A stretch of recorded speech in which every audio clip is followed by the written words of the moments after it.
Thank you, Mr. Chairman and the committee for. Can you put the mic up closer? Thank you, Mr. Chairman and the committee for taking this time to allow us to speak to you. Before I start, the room is filled with Packer members. Can I ask you to stand?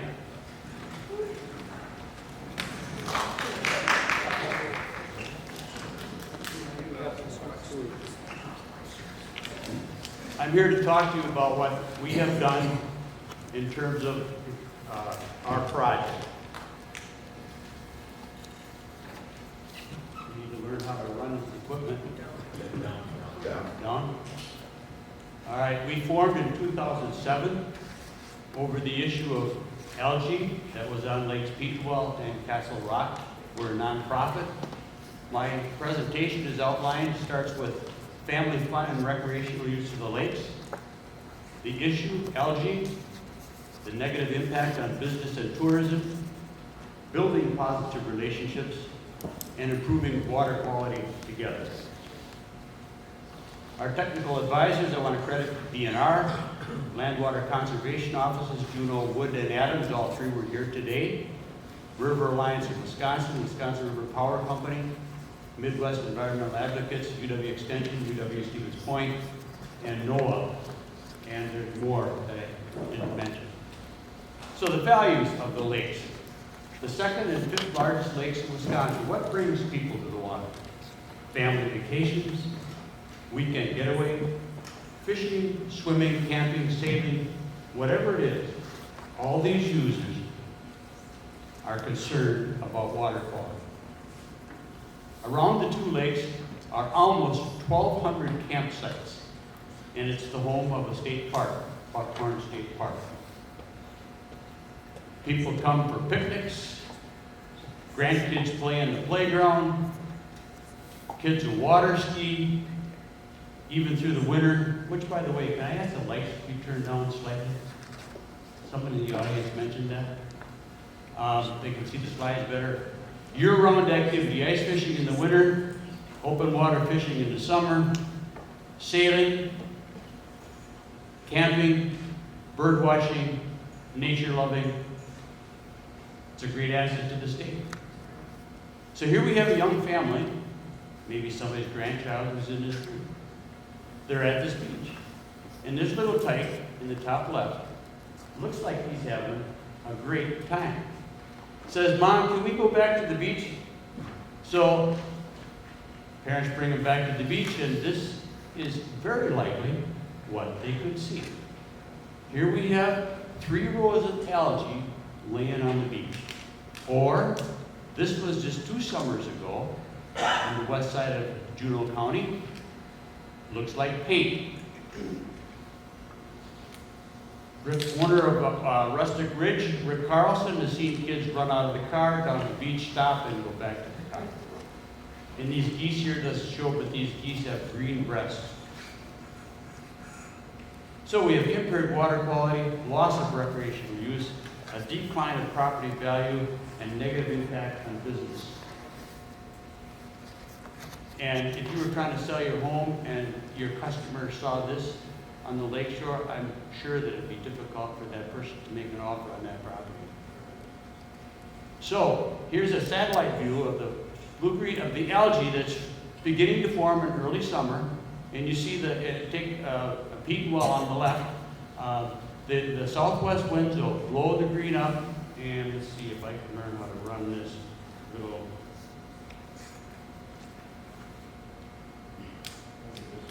Right here. Okay, so the southwest winds blows it up and it gets locked in this bay here. This is the home of a big county park. And it gets locked right in this little bay right here. This is Barnum Bay Marina. You're going to see it next. This is Barnum Bay Marina then and now. In 1985 it opened. And I'm a sailor, so these sailboats on the beach and all parked right here on trailers and all along here. There's 51 sailboats in that marina in 1985 and 86 when it opened. You look over here now, you're lucky to find a dozen sailboats. Look, that's what it looks like.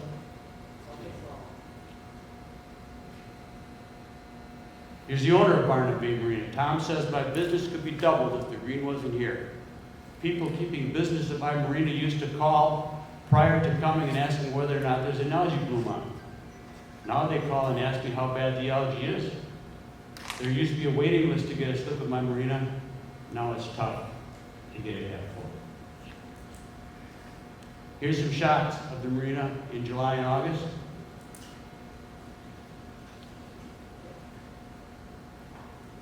Can you imagine bringing guests out in your sailboat, take them for a ride? And that's what we have. And those who are courageous enough to go, this is what it looks like.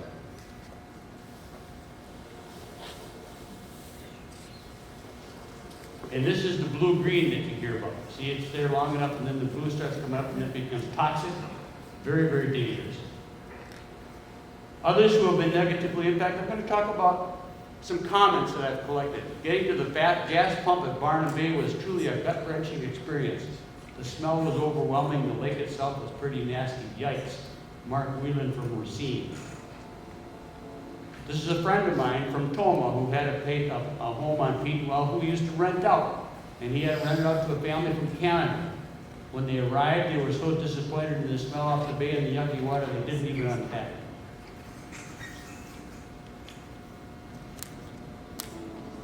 Petenwell Sports Shop. The wonderful aroma was so bad we couldn't even open the windows. People at the park were cutting their vacation short due to the stink.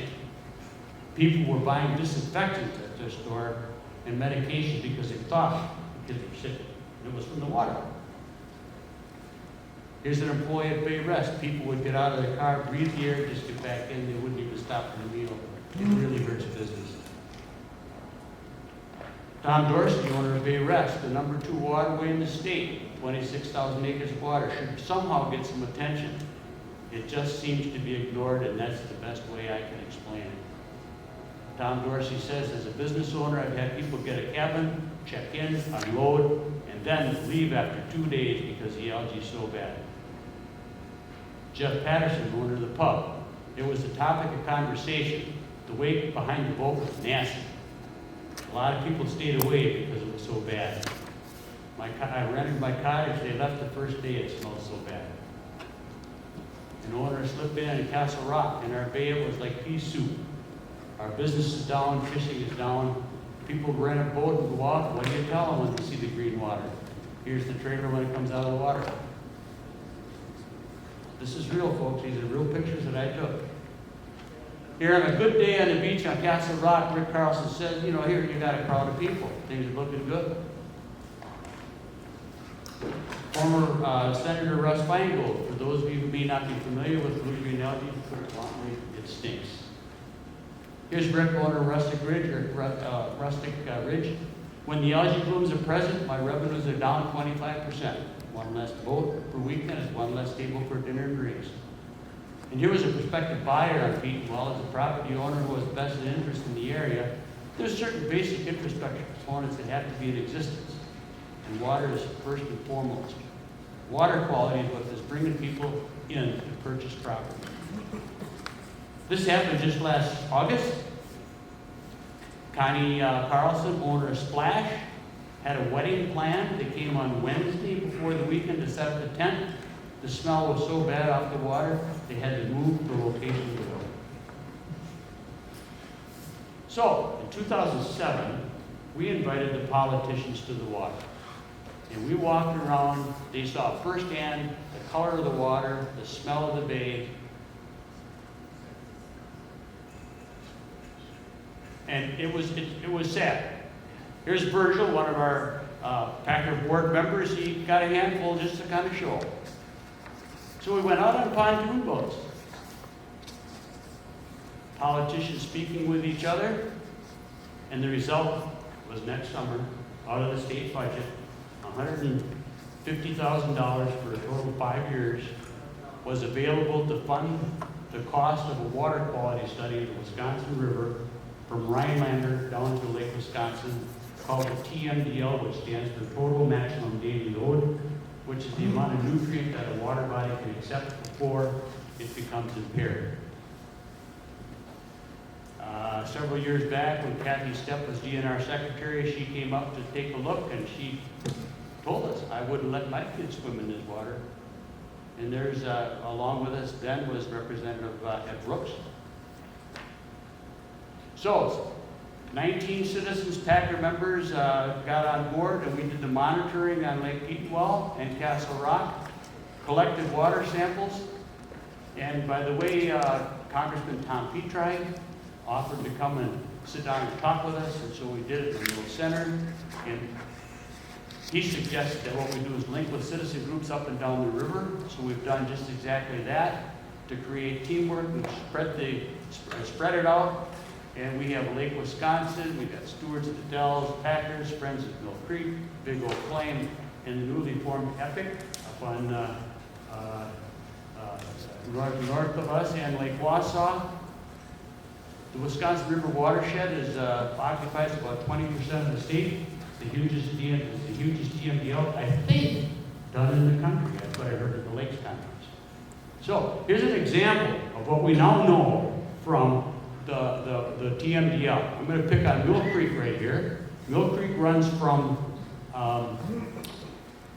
Marshfield to the Wisconsin River, and it's dumping 175 parts per million of phosphorus. We want that number to be cut in half. Take a note over on the east side, the phosphorus loads are much, much lower. Take a look at 10 Mile, 51 parts per million. Sandy soil over here, okay, over here you get more runoff. So for 5 years during the TMDL, we would have a Wisconsin River Symposium held on the UW Stevens Point campus and gather in the stakeholders to discuss the progress of the TMDL. And here I have a picture of a panel that's put together. We have the mayor of Wisconsin Rapids, we've got the Port Edwards administrator, a farmer, and 2 real estate people. And this panel is being conducted by Eric Olson from Wisconsin Lakes, just discussing about the importance of the water. But after 5 years of holding that symposium, we were noticing that we weren't attracting many people from the ag industry. So we kind of regrouped for our 6th gathering. We decided to change the location to the Technical College campus. We decided to set a goal to invite 50% producers, and we brought a keynote speaker by the name of Ray Archuleta, who works for NRCS from Arkansas, and he came to speak about use of cover crops and no-till. Ray introduced himself as a farmer, and he says, how many farmers are in the room? 65 hands that went in the air of this room right here, and they were sitting on the edge of their chair as he began to speak about his presentation, talking about something that was brand new to them, and that was cover crops and no-till, to most of them. They weren't very much aware. The takeaway from that day, we were there for an entire day, the takeaway from that day was bring the lake users to the farm and bring the farmers to the lake. Another takeaway was one of the farmers from the Yahara watershed, Yahara Pride, said, we are not the problem, we are the solution. Cover crop and no-till and farmer-led councils. So that day was the birth of 3 farmer-led councils. John Aaron, who was in the audience, started a farmer-led council in Mill Creek. Matt Hintz started a farmer-led council in the Tomorrow River over by Wapaka. And Tony Parrott, who I didn't know until this year at the Land Water Conservation Conference, started it. He said to me in Lake Geneva, he says, I was at your workshop 3 years ago, and on my way home, I thought, what can I do? He got to Dodge County, he pulled some farmers together, and he's got a huge farmer-led council. Here is an up-to-date map of the farmer-led councils in the state of Wisconsin right now. There's Mill Creek, this is the Tomorrow River, and I believe this is Epic, and Dodge County's over here, the one I just talked about with Tony Parrott. So we went up to the farm, got on the wagon, traveled across the farm. Here we have a field that John Aaron has planted Conventionally, right, if you draw an imaginary line on this cornfield, this is conventional till methods, and this was no-till. And you can see there's no difference. So he got convinced pretty quickly that this is going to work. Here's John and his neighbor friend, Pat Slattery, discussing with the Packer members that visited the farm that day some of the things that he's doing on his farm. And one of the things he's really proud of is he created a detention farm at the base of the field. The water runs into the pond, and then he irrigates his field out of that. So any nutrients that he loses goes back onto the land. Here we work with UW Extension. Ken Schrader is demonstrating the use of a rainfall simulator. And I'm going to just real quickly, what we have here is 4 different types of soil. Okay, and what we have here is how much runoff when he runs this sprinkler system. He runs that sprinkler, there's a rain gauge right there. He gets 2 inches of water, and then over here, this is a conventional tilled soil. Okay, a lot of runoff. You can see it ran off into that jug. Here, this jug is almost empty. That's no-till soil. Cut right out of the field. What happened to the rain? It hit it. It went straight through and landed in the jug in the back. No runoff. So it's a demonstration what happens with no-till. So here we have farmer and lake citizens working together. Then the farmers came down the lake. We had a nice little program. 25 farmers came. Went out on boats, drove around. We got to see firsthand what we were talking about. Then in December that same year, we went up to their field day on the farm, and we, by bus, drove from farm to farm. And here at this particular stop, we have UW Extension Ken Schrader talking about all these different plots of cover crops that they're trying to see what will work best in that area. Here we have Shane Wupperfenning, our Wood County con. He pulls one of the tillage radishes up, which is the cover crop in that particular field, just to show what it was.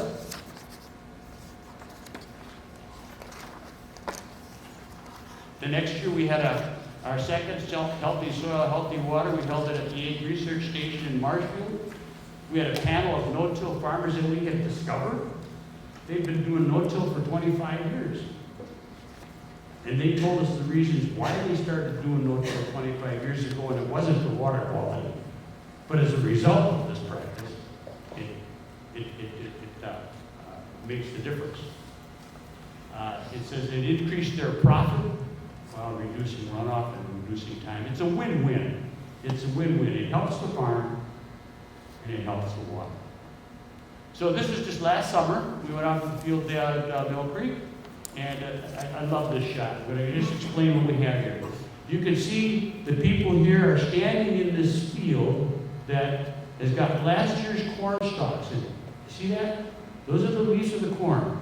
In other words, that field wasn't plowed. He planted right into that corn stubble soybeans. You can see it.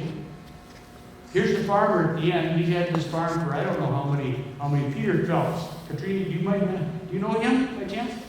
I think he's been there for a long, long time, you know. And he says he was just kind of. I asked him the question. I said, Peter, what inspires you to try this? And he said, it's in all the ag journals. You read about it. He says, so 5 years ago, I decided to try it. This is his 5th year. And then he did this, one of these things. He scratched his head, turned a circle, came back to the audience, and he said, folks, it's a no-brainer. I'll never go back. Across the street in Peter's other field, demonstrated was a piece of equipment that in this corn that was a little more than knee-high, they're spreading, they're seeding, it's called overseeding. They're overseeding a cover crop. So when the corn is harvested in the fall, that cover crop will already be taken off. So the goal is for the ground to never be bare. Okay? So in the winter, we went back out there, got on a bus, took some snow shovels and brooms to see in fact that cover crop was there, and sure enough, there it was below the snow. So we had our last soil, healthy water, Andy Benson from Dunn County up by Menominee in the Red Cedar River watershed. He's been farming since the late 80s, 1,000 acres, no-till. So he was our featured speaker. He spoke to about 75 farmers that we had present. And at that event, by the way, we awarded 2 of our local farmers. Here's the Wallendale Farms were awarded our outstanding land and water conservation. This is a sign that they can place in the yard. You can see we have our Packers logo on it. Got a nice picture of farm and water and land and water logo on it. And then John Aaron was awarded in Portage County. So it's our way of recognizing. Last year, Packers donated $2,000 to Wood County towards a fund that Shane was trying to raise to purchase a no-till drill. Now the county owns a no-till drill that's available for farmers in Wood County to come and use to give it a try on their farm. So they can get started, try no-till without an investment. See if it works. See how they like it. And I love this slide. I picked this up. This is on the Pecatonica watershed pilot project. It was done some years ago. 8 farms in this watershed who were concerned about their Pecatonica trout creek.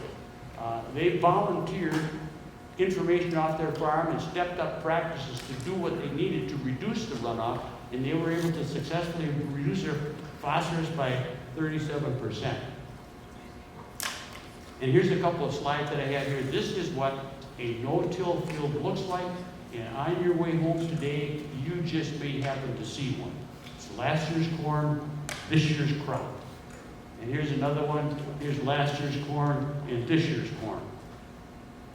We're going to start seeing them all over the state, and that's good. And then just 2 days ago, I began thinking about it from this perspective. I called our local county con, and I asked him, I said, how much phosphorus reduction is realized when fields are converted to no-till and use of cover crops? He says, we know that. You can figure it's about a pound of phosphorus reduction.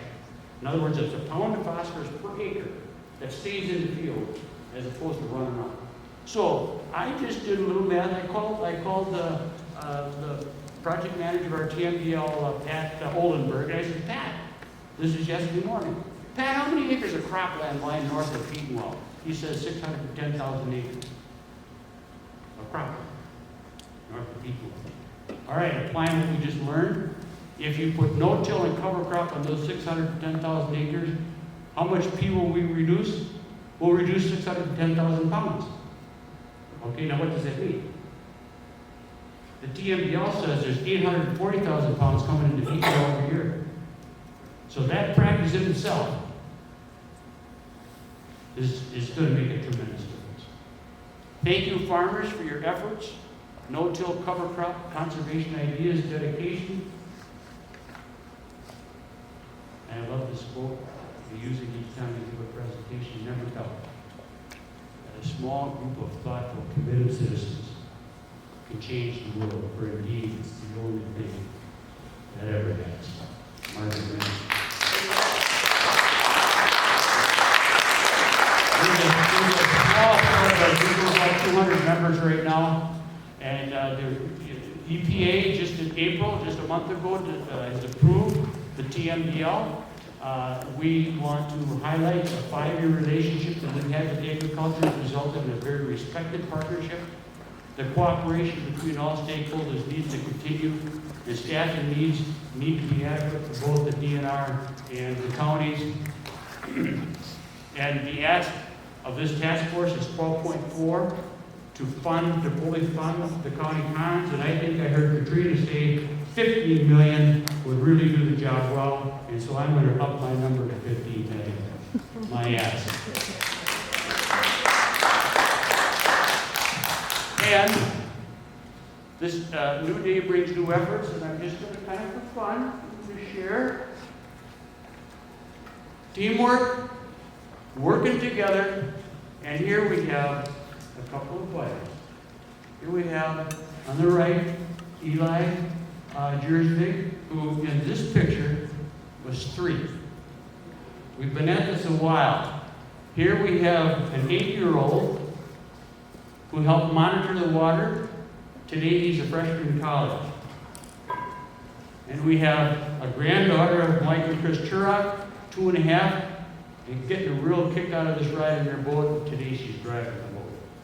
So we knew when we set out this was going to take a quick generation. Our generation is catching up with us. Questions? Thank you, Rick. It's always a pleasure to listen to you and work with you. I appreciate you and all that you've done. Just a quick, because it's come up a couple times, on the 12.4 million conservation money for the conservationists. We put a motion in, currently funding Katrina is 9.1 million budget. For the last budget, the governor asked for 10.1 million. We asked bipartisanly for 12.4. Pushed hard. JLC increased it 475,000 to 9.4 million, which is up from the last budget, but below what the governor asked. We are still working diligently to get our 12.4 million, and I probably can say most members on this committee are on the same page. So this is a fight we're still fighting. So I know it's come up a couple times, but I expect that as a recommendation. This past work, but we're still trying. So Thank you. back to that. Was that representative Stanley? Thank you so much for your presentation. It was exciting to see you mention so many great leaders. Whenever I'm working anywhere in Portage County or any part of central Wisconsin, when I have a groundwater meeting, several key people come up. One is John Aaron, two is Shane, Shane and John both say Packers over and over and over and over again. And everyone's like, the Packers? And they're like, oh, no, let me explain. This great group, especially in Portage County, your name just keeps coming up as it relates to funding equipment, the work that you're doing, just creating this culture of rewarding good conservation practices and expecting it of everyone. That's not really helpful, so thank you for that. I wanted to mention that you included the funding for farmer-led councils, so the producer-led watershed grants, which is in the draft budget. And so that is another thing that I think this task force should be and could work on, just because the governor had recommended getting us up to $750,000, and I believe the committee got up to $500,000. So there is room for growth and improvement on that front. But you highlighted 3 producer-led watershed groups, 2 of which are in Portage County, and I want to point out that the groups that are in Portage County are collaborating with people in Adams County and Wood County and all over central Wisconsin, and it sounds like you all are talking. So I appreciate that you're traveling all over the state. It sounds like you've been just about anywhere where there's a producer-led watershed group. Is that right? That's correct. And when I retired 12 years ago, my buddies at school said, you volunteer for something. I had no idea what it might be. But you saw in the audience the Packers, they energized the whole group to keep moving forward. Can you tell us a little bit more about how often you meet and how your group is organized? We meet once a month, and we have various speakers come in. We keep current with our present leader, project manager of TMDL. Before each meeting, I ask him where we're at. And sometimes he'll come to the meeting. We're in close dialogue. I just called him yesterday morning to ask about this little formula that I put together. He's on it, and he's very, very helpful. And in addition to our recommendations for county conservation staff and continued funding for producer-led watershed grants, it sounds like you want more DNR. You want more DNR scientists when you're talking about adequate funding for the DNR to implement TMDL. Are you talking about boots on the ground at DNR or more studies, or what exactly are you looking That's for? really a DNR question, but from our perspective, I wanted to include that. The DNR is saying that they need some monies to do whatever it is. I understand there's 5 TMDLs in the state of Wisconsin. Wisconsin River is the most recent, and these TMDLs we're going to be working together. And I just recently placed a call to the Regional Planning Commission. I went on their website because Pat Oldenburg has talked about it. That might be something for us down the road. didn't know what a regional planning commission was. Checked on your website. I was impressed. On your website that I checked 2 weeks ago, they had a notice, EPA from the Wisconsin River. EPA just approved Wisconsin River TMDL on their website. I left a message, got a call back from Frank Heidel, and he said to me, he has been contemplating just how they can get involved with the implementation of that TMDL. That's just an example of how we're reaching out to bring in the partners. Great, thank you. And then finally, so we all know the connection between groundwater and surface water. So as you guys are focused on surface water quality primarily, are you having any conversations about groundwater quality quantity too? Yeah, the meetings cross. We've gone to Madison on various groundwater hearings, and yes, but our issue, again, we because where can you put your energy? We've decided that our purpose is surface water. That's our mission. Thank you so much for all you're doing. Representative Kurtz? I'm sorry, no, Krug. Kurtz, Krug, it's, yeah, you're good. I wanted to let everybody here on the panel know that the first meeting I ever took after I got elected, Rick was the first guy to call me after I got elected and said, hey, come sit down with me and Ron.